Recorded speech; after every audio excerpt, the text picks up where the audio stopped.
Som považoval za dobrý krok vás pozvať sem na krásnu hôrku, aspoň na druhé nádvorie. Bohužiaľ na tie ostatné časti sa dostať nemôžeme, predsa je to len stavenisko a podlieha to nejakým pravidlám. Požiar bol obrovského rozsahu. Začal v podstate z tohto dolného ohradu, postupoval smerom a zhoreli všetky strešné konštrukcie, ale nie len. To, čo sa na začiatku zdalo tak, že zhorela len strecha, tak to boli mylné informácie. Nebola to len strecha. Zhoreli aj murivá. Murivá degradovali do hĺbky viac ako 1 metra, niekde to boli až 2 metre.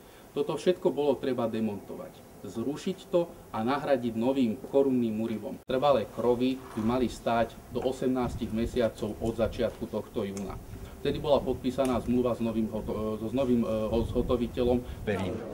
Jak ide táto robota v našej republike, neverím. Naši politici kradnú. Keď sa tak robí, tak to nie.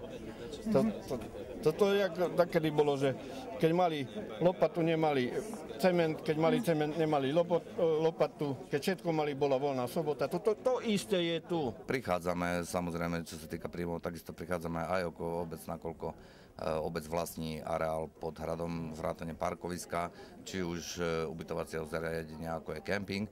Zhruba okolo tých 30-35 tisíc eur prichádzame my ako obec ročne. Samozrejme, takisto sa to týka aj súkromných podnikateľov, ktorí už podnikajú v cestovnom ruchu.